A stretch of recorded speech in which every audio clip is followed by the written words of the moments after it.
Hey BAU besties, I'm Chelle and welcome to the show. Today I'm continuing my series Profiling the Profilers, where I deep dive into each main character of Criminal Minds to see exactly what makes them tick.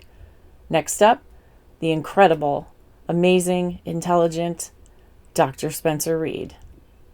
Or Spence if you like. Reid is a character that almost every fan feels fiercely protective of, and for good reason.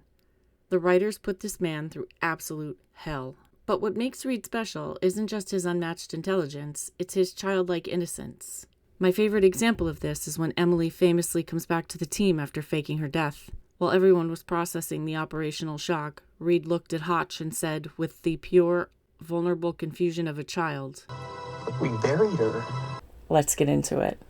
For all 15 seasons of the original run, Dr. Spencer Reid was played to absolute perfection by Matthew Gray Grubler. Entering the BAU as a 22-year-old prodigy with bachelor's degrees in psychology, sociology, and philosophy, and PhDs in chemistry, mathematics, and engineering, an eidetic memory, and the ability to read 20,000 words per minute, he serves as the team's walking encyclopedia, and I certainly wish I could read that fast. But his background is rooted in deep personal isolation. He grew up in Las Vegas as an only child. Reid effectively raised his brilliant but severely schizophrenic mother, whom he had committed when he was 18. Diana Reid, played by the amazing Jane Lynch, defines his capacity for deep, unconditional love, as well as his lingering, terrifying fear that he might one day inherit her illness. His father left the family when Spencer was young because he could not deal with his mother's affliction.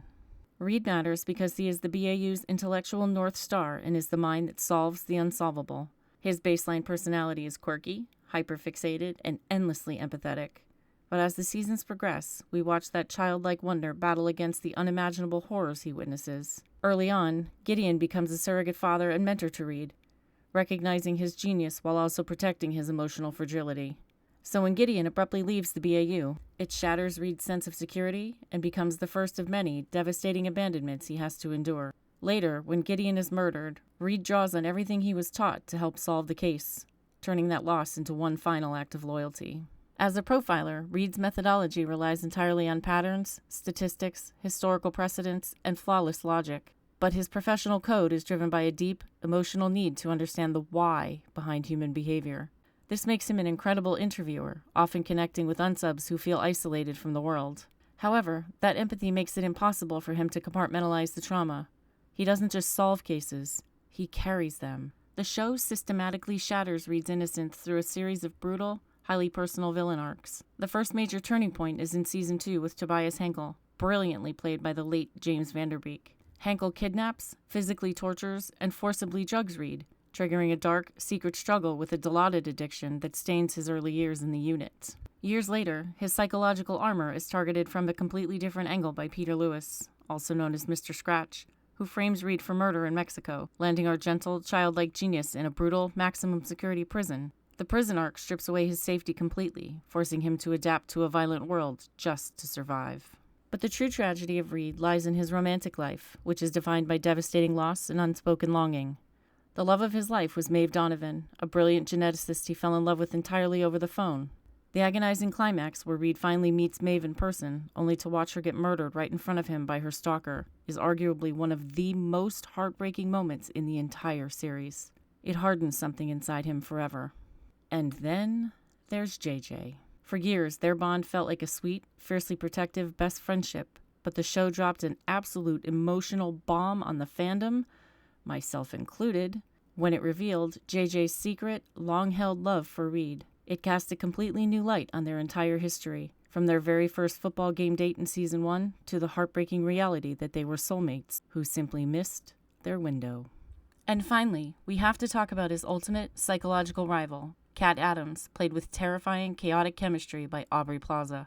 Kat is the dark mirror to Reid's intellect. Their psychological chess matches, built on mind games, hostages, and twisted intellectual seduction, became some of the most electric episodes in the show's history. Kat didn't just want to hurt Reid, she wanted to corrupt his pure mind and prove that they were exactly the same. These episodes were the absolute best of Matthew Gray Grubler's of the entire series. But the horrors of the job didn't just battle against his innocence. They were balanced by a fierce, unshakable brotherhood and the pure, nerdy joy he found outside of profiling. We cannot talk about Spencer without talking about Derek. The dynamic between Morgan and his pretty boy is the structural spine of Reid's comfort within the team. Morgan was the one who forced Reid out of his head and into the real world, protecting him in the field and giving him a space to just be a normal guy. One of the absolute best glimpses of this is when the team gets a rare day off to play baseball and Morgan is right there cheering on his favorite genius. Their dynamic perfectly blended big brother teasing with genuine protection. Look no further than Season 1's LDSK, one of my favorite episodes. After Reid fails his firearm qualification, Morgan playfully loops a whistle around his neck and tells him to just blow it if he ever needs anything.